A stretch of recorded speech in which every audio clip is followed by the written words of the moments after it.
ನಾವೆಷ್ಟೇ ಕರೆಕ್ಟಾಗಿ ಚಪಾತಿನ ಎಣಿಸಿ ಮಾಡಿದರೂ ಸಹ ಒಂದಲ್ದ ಒಂದು ಚಪಾತಿ ಉಳಿದಿರುತ್ತೆ. ಉಳಿದಿರುವಂತಹ 2 ಚಪಾತಿ ಹಾಗೆಯೇ ಒಂದೇ ಒಂದು ಈರುಳ್ಳಿನ ಬಳಸಿ ಸಖತ್ ಟೇಸ್ಟಿಯಾಗಿರುವಂತಹ ಒಂದು ರೆಸಿಪಿನ ಯಾವ ರೀತಿಯಾಗಿ ಮಾಡೋದು ಅಂತ ನೋಡೋಣ.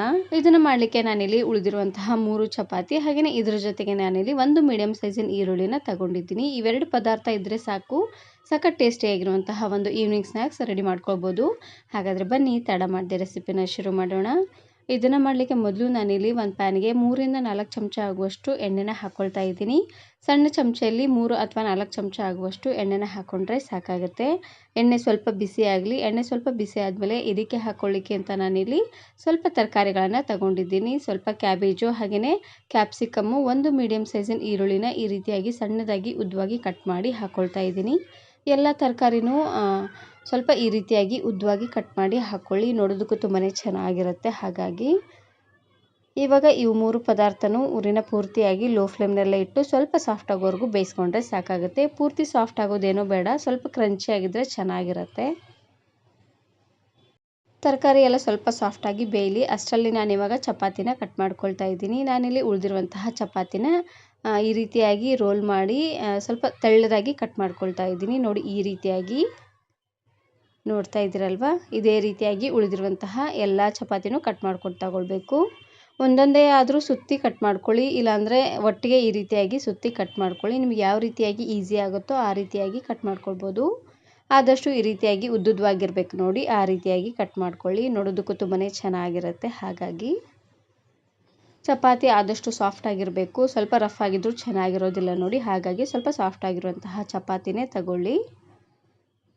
ಉಳಿದಿರುವಂತಹ ಚಪಾತಿಯಿಂದ ಬಹಳಷ್ಟು ವೆರೈಟಿ ಆಗಿರುವಂತಹ ರೆಸಿಪೀಸ್ನ ಅಪ್ಲೋಡ್ ಮಾಡಿದ್ದೀನಿ.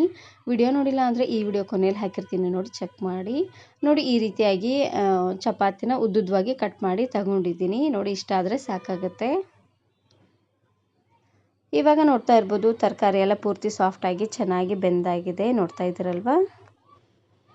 ನೋಡಿ, ಈ ರೀತಿಯಾಗಿ ಸ್ವಲ್ಪ ಕ್ರಂಚಿ ಆಗಿದ್ದರೆ ಸಾಕಾಗುತ್ತೆ. ಪೂರ್ತಿ ಸಾಫ್ಟ್ ಆದರೆ ಅಷ್ಟೊಂದು ರುಚಿಯಾಗಿ ಬರೋದಿಲ್ಲ. ಹಾಗಾಗಿ ಇದ್ರ ಜೊತೆಗೆ ನೀವು ಸ್ವಲ್ಪ ಕ್ಯಾರೆಟು ಹಾಗೆಯೇ ಬೀನ್ಸ್ ಇದ್ದರೆ ಅದನ್ನು ಸಹ ಹಾಕ್ಕೊಳ್ಬೋದು. ಇವಾಗ ನಾನಿಲ್ಲಿ ರುಚಿಗೆ ತಕ್ಕಷ್ಟು ಉಪ್ಪನ್ನು ಹಾಕ್ಕೊಳ್ತಾ ಇದ್ದೀನಿ. ಹಾಗೆಯೇ ಇದ್ರ ಜೊತೆಗೆ ಖಾರ ಪುಡಿ, ನಿಮಗೆ ಖಾರಕ್ಕೆ ಎಷ್ಟು ಖಾರ ಬೇಕೋ ಅಷ್ಟು ಖಾರನ ನೀವಿಲ್ಲಿ ಹಾಕ್ಕೊಳ್ಬೋದು. ನಾನಿಲ್ಲಿ ಅರ್ಧ ಚಮಚ ಆಗುವಷ್ಟು ಖಾರ ಪುಡಿನ ಹಾಕ್ಕೊಳ್ತಾ ಇದ್ದೀನಿ. ಹಾಗೆಯೇ ಲಾಸ್ಟಲ್ಲಿ 1/4 ಚಮಚ ಆಗುವಷ್ಟು ಅರಶಿನ ಪುಡಿನ ಹಾಕ್ಕೊಂಡು ಒಂದು ಸಾರ್ತಿ ಈ ರೀತಿಯಾಗಿ ಚೆನ್ನಾಗಿ ಇದನ್ನು ಮಿಕ್ಸ್ ಮಾಡ್ಕೊಳ್ಬೇಕು.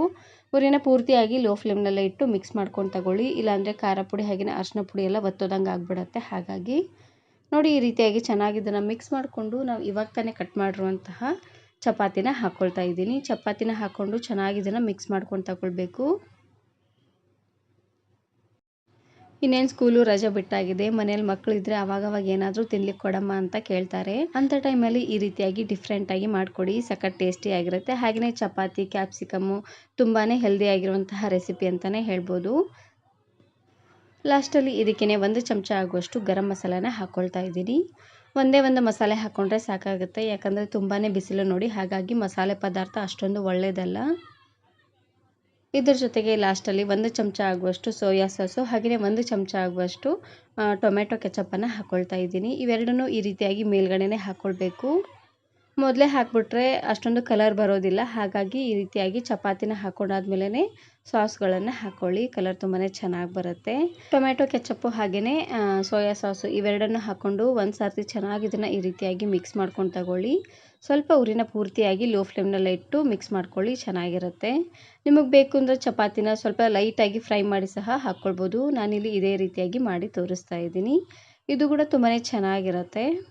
ರಾತ್ರಿ ಉಳಿದಿರುವಂತಹ ಚಪಾತಿ ಇದ್ದರೆ ಬೆಳಗಿನ ತಿಂಡಿಗೆ ಈ ರೆಸಿಪಿನ ಮಾಡ್ಕೊಳ್ಳಿ, ಇಲ್ಲಾಂದರೆ ಮಧ್ಯಾಹ್ನ ಮಾಡಿರುವಂತಹ ಚಪಾತಿ ಇದ್ದರೆ ರಾತ್ರಿ ಈ ರೀತಿಯಾಗಿ ಡಿಫ್ರೆಂಟಾಗಿ ಮಾಡ್ಕೊಳ್ಳಿ. 2 ಹೊತ್ತು 3 ಹೊತ್ತು ಚಪಾತಿ ತಿನ್ನಲಿಕ್ಕೆ ಅಷ್ಟೊಂದಾಗಿ ಇಷ್ಟ ಬರೋದಿಲ್ಲ ನೋಡಿ.